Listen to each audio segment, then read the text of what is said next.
तीसरा प्रश्न, वैराग्य की व्याख्या क्या है?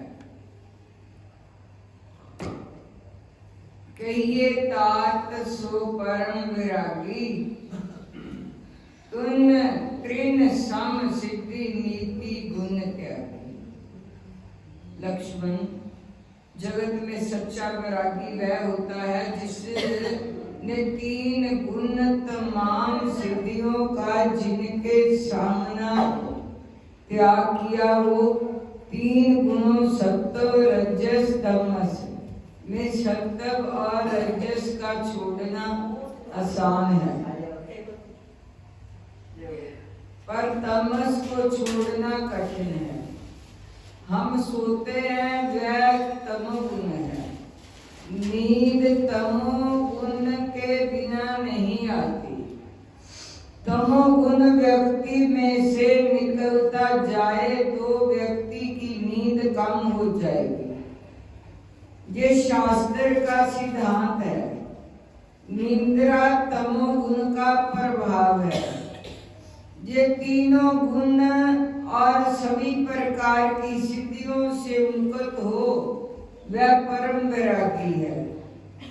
संत तो जहां तक कहते हैं कि संवाद चल रहा था तब जानकी जी राम जी की और वशिष्ठ ढंग से देख रही थी, मानो आंखों से प्रश्न कर रही है कि आप जिस वैरागी की बात करते हो ऐसा कोई इस दुनिया में है?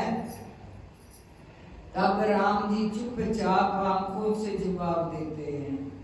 लखन जी की ओर दृष्टि डालते हुए बतलाते हैं, प्रश्नकर्ता जो हमारे सामने बैठा है वह जीता जागता है, जो 14 साल के लिए निद्रा त्याग कर बैठा है, पत्नी का त्याग किया है, सारी सिद्धियां छोड़ दी हैं, ये सब सहज रूप से छूट गया है। सब के बीच होते हुए भी सबसे निराला बन गया है। यही परम वैरागी कहलाता है। प्रश्न चौथा, ईश्वर और जीव में क्या अंतर है? तीन वस्तुओं के जो ना जाने वह जीव है। मैं कौन हूँ, जगत का क्या अर्थ है? जिसने जे जगत बनाया है वह ईश्वर क्या है? जगत और जगदीश को ना पहचान सके वही जीव कहलाता है। जैसे कर्म करे उसी के अनुसार बंधन और मुक्ति प्रदान करे। तटस्थ बने जा वह ईश्वर कहलाता है। जीव और ईश्वर का अंतर उत्तराखंड में बहुत सुंदर ढंग से लिखा है। पर बस जीव सब बस भगवंता, जीव अनेक एक श्रीकंता। जीव अनेक हैं, ईश्वर एक है। जीव पराधीन है, ईश्वर स्वतंत्र है। जीव अल्पज्ञ है, प्रभु सर्वज्ञ है। जीव माया के अधीन है, प्रभु के अधीन माया है। फिर फल बताया है, धर्म ते विरत जोग ते ज्ञाना, ज्ञान मोक्ष प्रद वेद बखाना। धर्म ग्रंथों का बहुत आचरण करे तो इससे स्वर्ग मिलता है। आप धर्म का खूब आचरण करो तो आपको स्वर्ग मिलेगा, आप में ज्ञान आ जाएगा। तुलसी जी कहते हैं कि आपको मोक्ष मिलेगा। धर्म स्वर्ग दिलाए, ज्ञान मुक्ति दिलाए। प्रश्न पांचवा, भक्ति की प्राप्ति कैसे करें? लखन, जिससे मैं मिलूं वह भक्ति है। चाहे वेद द्रव्य मैं भाई सो सम भक्ति भगत सुखदाई, जिससे प्रसन्न हो जाऊं वह भक्ति है। सो स्वतंत्र अवलंबना आना, तेहि अधीन ज्ञान विज्ञाना, भक्ति तात अनुपम सुख मूला, मिले जो संत हुए अनुकूला। भक्ति स्वतंत्र है, उसके आधार पर ज्ञान और विज्ञान है। एक वस्तु समझ ले, व्यक्ति के पास विद्वता होगी, ज्ञान होगा, उसमें भक्ति होगी या नहीं, ये तय करोगे नहीं। ना भी हो, पर जिसमें भक्ति होगी उसमें ज्ञान भी जरूर होगा। भक्ति हो तो ज्ञान को जरूर आना पड़ेगा, वैराग्य को आना पड़ेगा। जंगल में व्यक्ति केवल राम भजन ही करते थे, पर कभी ऐसे वाक्य बोलते थे कि वाक्य ब्रह्म वाक्य बन जाते थे। लोगों में ये ज्ञान कहाँ से आया? मात्र ज्ञान होना, सूखे शब्दों का डंबर होगा, उसमें भक्ति हो या ये तय करना मुश्किल है।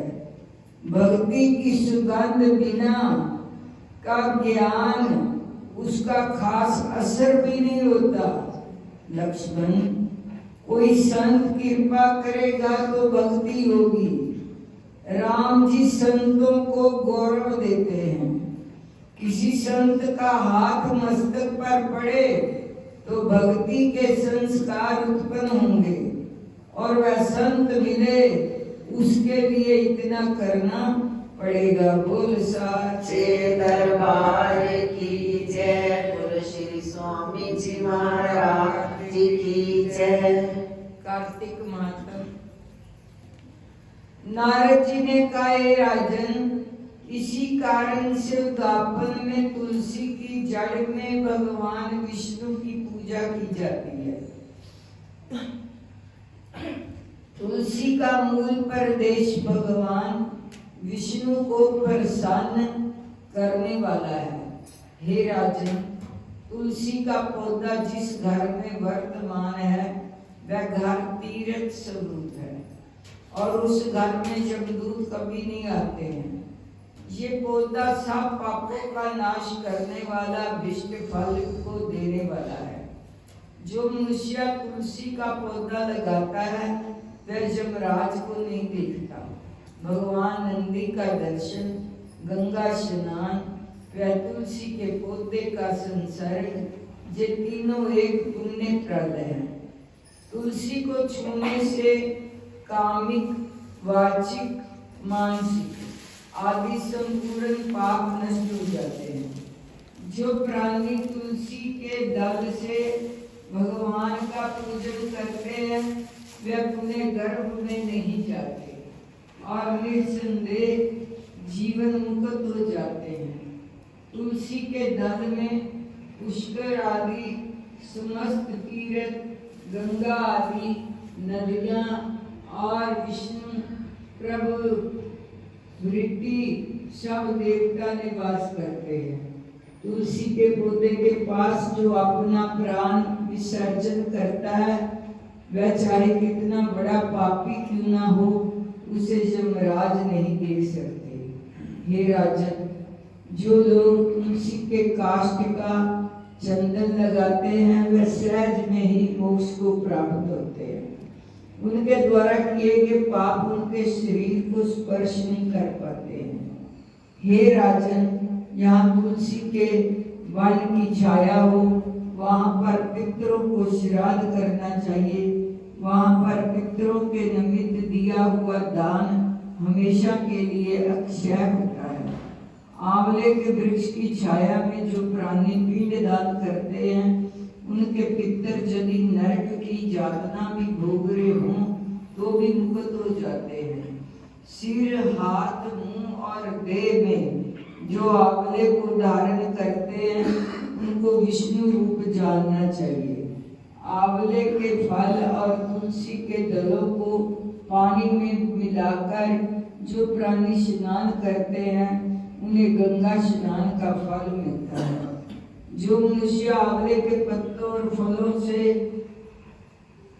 देवताओं का पूजन करते उन्हें स्वर्ण मणि और मोतियों द्वारा पूजन का फल प्राप्त होता है। कार्तिक मास में सब तीर्थ ऋषि देवता सब यज्ञ सब सूर्य तुला राशि में होता है। आंवले के वृक्ष में वास करते हैं। जो मनुष्य द्वादशी तिथि को तुलसी दल और कार्तिक में आंवले का पत्ता तोड़ता है वह रोर नरक में वास करता है। जो कार्तिक में आंवले की छाल में बैठकर भोजन करता है उसके अन्न संसर्ग सब दोष नष्ट हो जाते हैं।